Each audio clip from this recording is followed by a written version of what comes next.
Western governments have created ISIS. This is evident because throughout 2015 and 2016, supposed rebel and Syrian government-held areas have been bombed and shelled by US coalition airstrikes.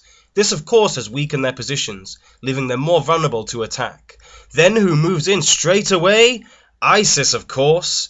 Then the bombing and shelling suddenly stops once ISIS has captured the positions of interest.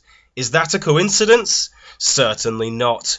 Western governments are on the same side of ISIS, but you won't hear that in the Western mainstream corporate-controlled media. In 2013, the supposed Syrian government gas attack deception was in fact carried out by Western powers' proxy groups.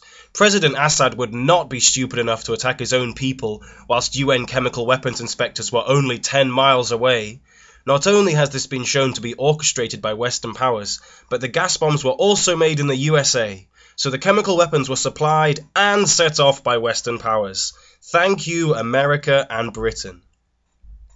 Jordan is right next door to Syria and Israel, yet it is hardly affected by ISIS. Could that be because Jordan hosts gigantic arms manufacturer conferences and showcases, most of which are from the Western world and therefore benefit Western powers and their allies the most? The name ISIS itself is incredibly suspicious because genuine Muslims don't typically use acronyms and abbreviations. ISIS, IS, ISIL, etc. are not generally used by real Muslims. This is part of the reason why the name ISIS was changed within the Western mainstream media to Daesh, but that doesn't mean that it became a genuine Muslim organization. In 2016, US and Israeli oil corporations such as Afek Oil and Gas and Genie Energy Limited had already moved into southern provinces of Syria to mine for oil. Guess who some of the chief chairmen of these oil companies are? None other than Dick Cheney, Lord Rothschild and Rupert Murdoch.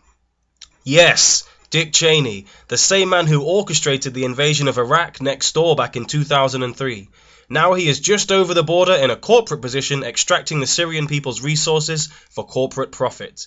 Here is another example of a career politician that puts their career and power before the benefits of the people. This corporate greed could not have been fulfilled if it were not for the chaos that Western-backed terrorist groups like ISIS have created. The Syrian government would not stand for this theft from US and Israeli corporations if they did not have their hands tied fighting ISIS. Rupert Murdoch has huge control over the mainstream media outlets that push forward this war on the Syrian people. This aims to create a fear of terror in the West about Western-created ISIS to attempt to justify this corporate war in Syria. Here is another crossover and overlap of the military-industrial complex and the corporate-owned media. As for Lord Rothschild, well, his family and the central banks that they control have been firmly behind the financing of every major war and every great economic depression in the last 200 years. So of course his hand is interfering in this situation of war for profit. From these meddling and negatively influential people alone, we can see that US interventionism in the Middle East, and particularly Syria, has little to do with fighting terrorism and far more to do with the region's rich petroleum reserves. In 2006, President Assad dropped the US dollar, just like Saddam Hussein did in 2000 and Gaddafi did in 2009. Are all of these events in the oil-rich Middle East a coincidence? Definitely not. In 2016, it has been shown that much like Al-Qaeda, the Islamic State, ISIS, is made in the USA, an instrument of terror designed to divide and conquer the oil-rich Middle East and to counter Iran's growing influence in the region. The fact that the United States has a long and torrid history of backing terrorist groups will surprise only those who watch the news and ignore history. Rebels, such as al-Nusra and ISIS, who have been fighting each other in Syria for several years now, both brandish American-made M16 assault rifles. Once again, this is no coincidence. This is incredibly ironic because the West blames Russia for the bloody mess in Syria, but we have seen how the chaotic US policy of aiding so-called moderate rebel groups enabled Al-Qaeda and ISIS to rip Syria apart. Ex-British diplomat Alistair Crook explained this issue in some depth. He went on to say that no one on the ground believes in this mission or this effort. The depth of deception behind the true creators of ISIS isn't contained within the carnage of the Middle East or in false flag events in the Western world. This has even spilled over into courtrooms in the West. In 2015, the trial of a Swedish man in London, who was accused of terrorism in Syria, completely collapsed because it became evidently clear on so many fronts that British intelligence agencies such as MI6 had been arming the same rebel groups that the defendant was charged with supporting. This is further evidence of the grotesque hypocrisy within the Western world and its government's attitudes towards oppressive and aggressive foreign policy, particularly in relation to extracting natural resources from relatively innocent countries in the Middle East like Syria, Iraq, and Libya. By 2015, many people were aware that in many ways the powers that be in the West know that they cannot cover up their corrupt activities and atrocities in the developing world for much longer. So rather than deny that they have funded ISIS, a great deal of the Western corporate-controlled media now insist their previous funding of extremist groups like ISIS has now backfired in a terrible way. This couldn't be more of a joke, and it couldn't be further from the truth.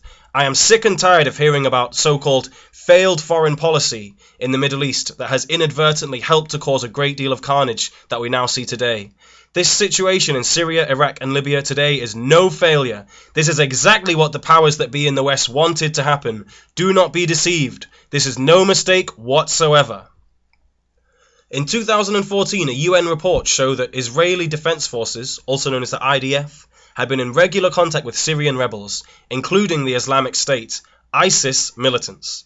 Several wounded ISIS militants were transferred across the ceasefire border from Syria to Israel on several occasions. IDF vehicles even escorted them to a range of Israeli hospitals. The same process occurred with various al-Nusra fighters. Has the UN truly acted on this information? No, of course not. And that's because the UN Security Council is chaired by the nations that won World War II, which includes the USA, the UK, and France. The same nations that fund and train terrorist organizations like ISIS in the first place. The mainstream media use rhetoric such as Western governments such as the U.S.A. have a dark history of funding and fostering Islamic extremism whenever politically convenient, and now it's backfiring in a terrible way, as well as Western governments' foreign policy in the Middle East is failing. These kinds of comments are beyond ridiculous. No Western government's policies are not failing. The atrocious situations that we see in areas of the Middle East today are exactly what the Western military-industrial complex wants. Of course, Western central bankers, politicians, and lobbyists knew the negative consequences of invading Iraq in 2003, but they did so anyway, for corporate greed and profit. The only failure is that a large proportion of the Western public are so indoctrinated by disinformation in the Western mainstream media that they cannot see through the obvious lies told to us on a daily basis by our own governments, and realize that the truth is that our own governments are ISIS and that the West is responsible for all of the problems that ISIS has inflicted across the world. When will we finally transcend all of the disinformation and lies pumped towards us by our own corrupt and deceitful governments and their complicit corporate media?